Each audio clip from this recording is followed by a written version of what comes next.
हो गया स्टार्ट।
ठीक है, स्टार्ट करते हैं आगे। अभी जो हमने किया था ना, क्या था कि इसको, इस वाले एलिमेंट को एक तो कलर किया हमने ग्रीन और बैकग्राउंड कलर दिया। तो अब जैसे ही मैंने बैकग्राउंड कलर दिया ना, अब देखोगे फुल विड्थ आ रहा है। हालांकि हल्का सा ये जो स्पेस है ना,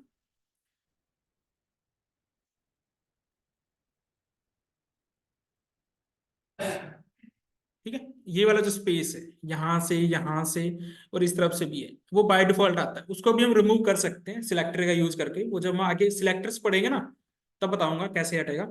अदरवाइज ये फुल विड्थ है। तो ऐसे ही अगर मैं इस वाले को भी दूं ना बैकग्राउंड कलर, तो ये भी यहां तक जाएगा। यानी कि कौन सा एलिमेंट है? Block element. अगर आप इस वाले को बैकग्राउंड कलर देंगे तो यहीं तक ही रहेगा ये, क्योंकि वो इनलाइन है। ठीक है।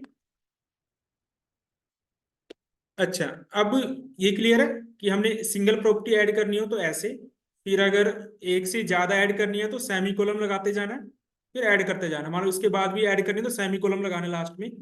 ब्लैक के बाद बैकग्राउंड कलर ब्लैक दिया वैल्यू उसका, उसके बाद सेमी कोलम। इसको नहीं भी लगाओगे कोई दिक्कत नहीं, क्योंकि वो लास्ट एलिमेंट है। ठीक है, रिजल्ट सेम ही आएगा। अब अभी सिर्फ मैं जो बता रहा हूँ कलर और बैकग्राउंड कलर का यूज करके बता रहा हूँ, दो प्रॉपर्टी का। वैसे तो बहुत सारी प्रॉपर्टीज हैं।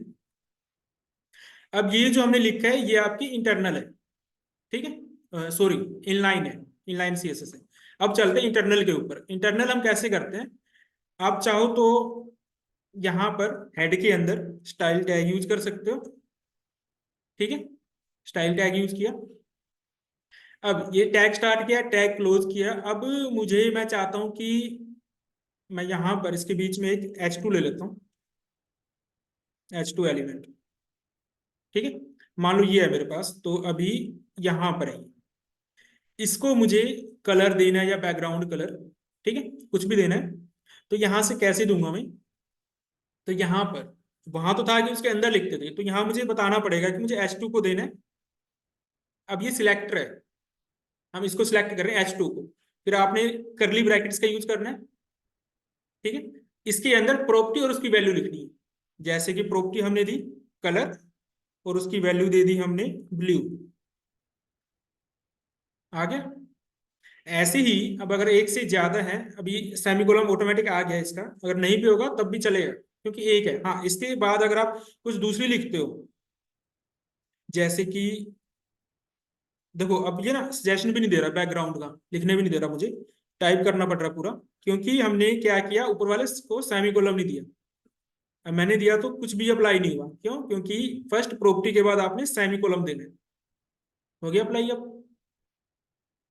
ऐसे ही कोई और प्रॉपर्टी आपने ऐड करनी है तो फिर यहां पर आएगा प्रॉपर्टी का नेम, ठीक है, और प्रॉपर्टी की वैल्यू। क्लियर है? ऐसी और कुछ देना है तो property name, property value, property name, property value, ऐसे चलता रहेगा। क्लियर है यहां तक? अब यहां पर एक और चीज हम क्या कर सकते हैं कि ये वाला जो कलर और बैकग्राउंड कलर है मुझे इस पैराग्राफ को भी देना था। तो अब मैं ऐसे नहीं करूंगा कि इस पैराग्राफ को यहां लिखूंगा।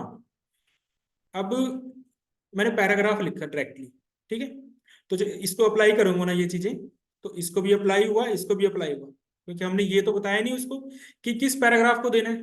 ये तो बताया नहीं, हमने पैराग्राफ लिखा खाली। तो जितने भी पी एलिमेंट होंगे वो सब पे अप्लाई हो जाएगा। ठीक है। अब अब यहां पर जो है कोड की रिपीटिशन हो रही है, यहां भी सेम है, यहां भी सेम है। ठीक है।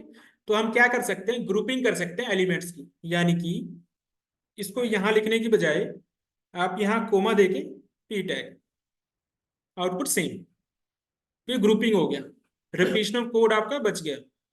लेकिन यहां पर तो ऐसे नहीं कर सकते, यहां तो नहीं कर सकते ना, क्योंकि ये तो इनलाइन है, टैग के अंदर ही लिखा जाना है।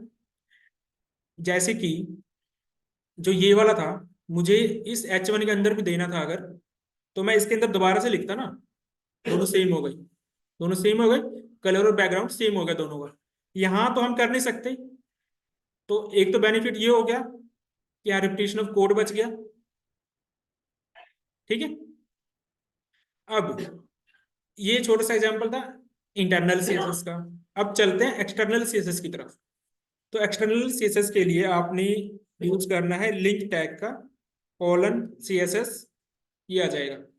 ठीक है। तो इसके अंदर इसने बाय डिफॉल्ट एक नाम दे दिया style dot C S S, इस नाम से क्रिएट करनी है, इस नाम से क्रिएट कर लो। ठीक है। नहीं तो जो भी आप नेम यहाँ रखोगे उस नेम की आप बना सकते हो फाइल। अब यहाँ पर आए रिलेशन स्टाइल शीट, मीन्स इस फाइल का टाइप क्या है, स्टाइल शीट। अगर ये नहीं भी लिखोगे तब भी चलेगा, कोई इशू नहीं है, क्योंकि HTML इतना एडवांस हो चुका है कि उसको मालूम है कि आपने जो लिंक लगाया है वो CSS फाइल का है, वो आइडेंटिफाई कर लेता है। होगा तब भी कोई फर्क नहीं पड़ेगा। ठीक है। अब ये जो फाइल का नेम है, यहाँ पे आपने जो भी फाइल रख नेम देना है, फॉर एग्जांपल माई स्टाइल, तो कंट्रोल क्लिक करके ऐसे कर सकते हो, क्रिएट फाइल पे क्रिएट करो, इस पे क्लिक करोगे क्रिएट हो जाएगी। नहीं तो ऐसे भी कर सकते हो, कंट्रोल एस करो, फिर इसको मैंने जो नेम दिया था my style dot C S S, ये ऐसे कर लो, बात एक ही है। ठीक है। तो यहां से कंट्रोल क्लिक करके क्लिक करोगे तो फाइल ओपन हो जाएगी। ठीक है।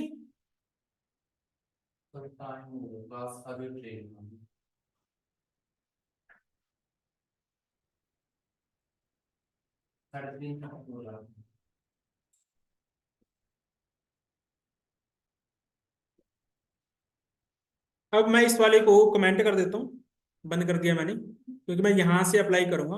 अब यहां से फॉर एग्जांपल, चलो मैं ये वाले भी हटा देता हूँ। क्लियर है ना इनलाइन कैसे लगाना? अब मैं इसको हटा दिया मैंने, इसको भी हटा दिया। मैं चलो एक को रहने देता हूँ, इस H1 को रहने देता हूँ। ठीक है। और कहीं पर भी नहीं है इनलाइन सीएसएस, सिर्फ H1 के अंदर है। यहाँ आते हैं H1 के अंदर मैंने दिया कलर। देखो अब देखो अप्लाई कहाँ होगा, ये भी H1 है, ये भी H1 है। अब देखना ये है कि अप्लाई कहाँ होगा। हम एक्सटर्नल फाइल से यूज कर रहे हैं। यहां पर मैंने कलर दिया रेड, तो आप देखोगे इस वाले को अप्लाई हुआ, इसको नहीं हुआ।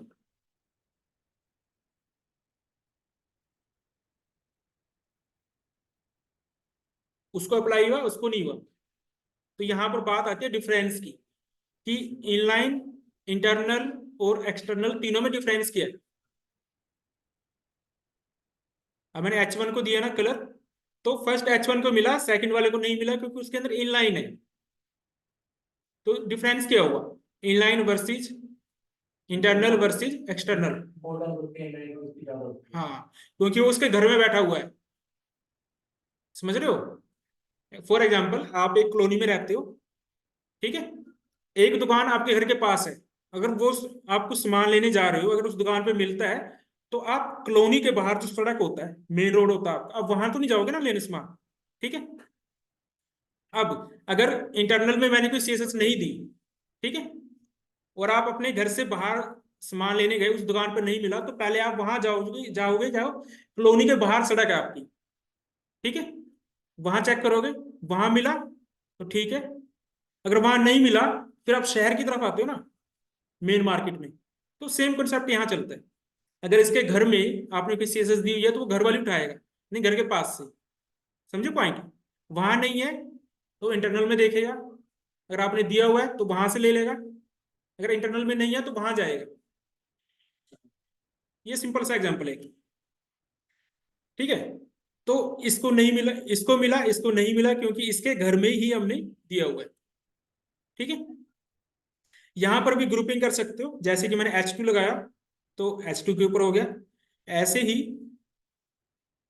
P टैग लगाया मैंने, तो जितने भी P थे मेरे पास, एक ये वाला एक ये वाला, दोनों का कलर रेड हो गया, तो इसको बोलते हैं ग्रुपिंग ऑफ सिलेक्टर, ठीक है।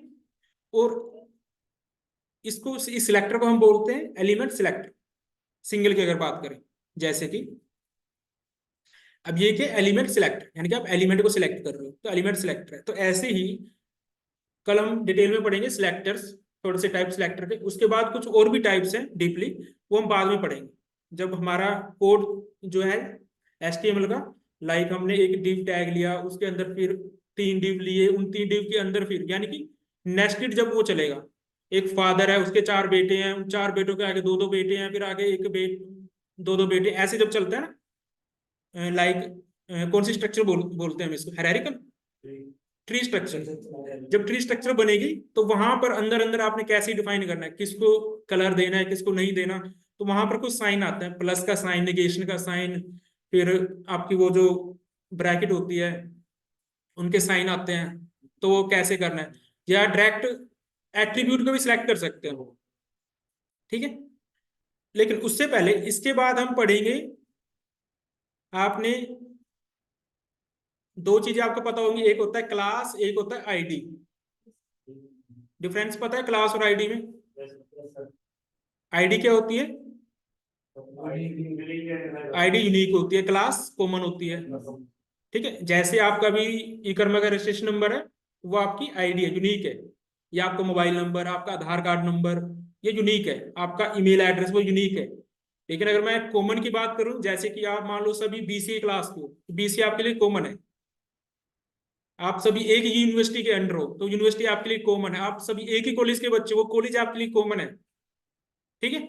आपका कोई ड्रेस कोड है, वो ड्रेस कोड सबके लिए कॉमन है, तो वो क्लासेज है, ठीक है। क्लास आईडी का ये डिफरेंस होता है। करा दो क्लास और आईडी, या कल की क्लास में करें? कल करें, ठीक है। अच्छा, जितना भी अभी हमने किया है दोनों क्लासेस का, इसका मैं जो वीडियो है अपलोड कर दूंगा, ठीक है। और आपको जो प्ले लिस्ट है उसका लिंक दे दूंगा, तो जो क्लासेज है वहीं पर अपलोड होंगी, वहीं पर आपको मिलती रहेंगी, ठीक है। जो ऑनलाइन है मैं उनका एक बार स्क्रीनशॉट ले लेता हूँ, तो जो जो क्लास में है, आशीष, गौरव, लक्ष्य, मुस्कान और iPhone 11, आपका नेम नहीं पता मुझे, या तो कमेंट करके बता दो यहाँ चैट बॉक्स में।